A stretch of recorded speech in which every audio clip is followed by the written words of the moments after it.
तुलसीदास की विस्तृत जीवनी। तुलसीदास हिंदी साहित्य के महान कवि और भक्त, भारतीय संस्कृति और भक्ति आंदोलन के प्रमुख स्तंभ थे। उन्हें श्री राम के अनन्य भक्त और रामचरितमानस के रचयिता के रूप में जाना जाता है। जन्म और प्रारंभिक जीवन। तुलसीदास का जन्म 1532 ईस्वी में उत्तर प्रदेश के बांदा जिले के राजापुर गांव में हुआ। उनका जन्म अशुभ नक्षत्र में हुआ था और कहा जाता है कि उनके जन्म के समय उनके पिता ने उन्हें त्याग दिया था। उनकी माता का नाम हुलसी और पिता का नाम आत्माराम दुबे था।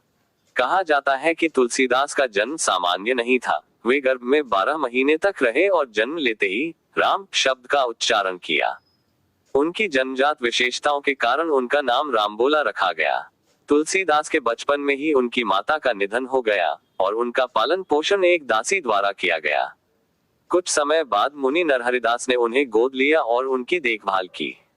नरहरिदास ने उन्हें रामकथा से परिचित कराया और उन्हें अध्यात्म तथा भक्ति की शिक्षा दी।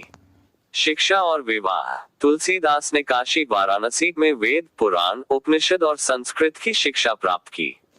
वे एक विद्वान ब्राह्मण बन गए और कर्मकांड, यज्ञ और पूजा में निपुण हो गए। युवा अवस्था में तुलसीदास का विवाह रत्नावली नामक महिला से हुआ। विवाह के बाद तुलसीदास अपनी पत्नी के प्रेम में इतने आसक्त हो गए कि एक बार वे वर्षा की रात में नदी पार करके अपनी पत्नी के पास पहुंच गए।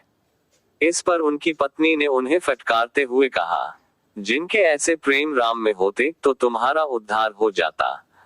इस घटना ने तुलसीदास के जीवन को बदल दिया।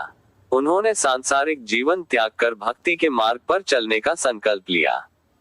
भक्ति यात्रा और रामचरितमानस की रचना।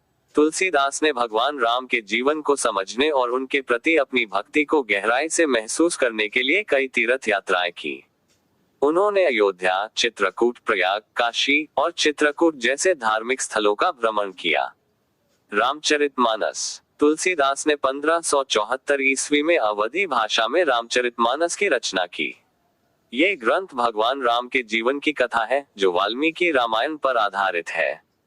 रामचरितमानस 7 कांडों में विभाजित है। बालकांड, अयोध्याकांड, अरण्यकांड, किष्किंधाकांड, सुंदरकांड, लंकाकांड और उत्तरकांड।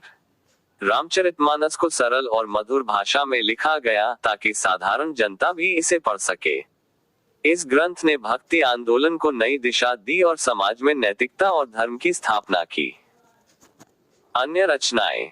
तुलसीदास ने रामचरितमानस के अलावा कई अन्य ग्रंथों की रचना की, जिनमें शामिल है 1. हनुमान चालीसा, हनुमान जी की स्तुति में लिखी गई।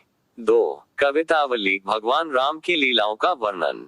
3. विनय पत्रिका, ईश्वर के प्रति प्रार्थनाओं का संग्रह। 4. दोहावली, नैतिकता और भक्ति पर आधारित दोहे। 5. गीतावली, गीतों के माध्यम से भगवान राम की महिमा।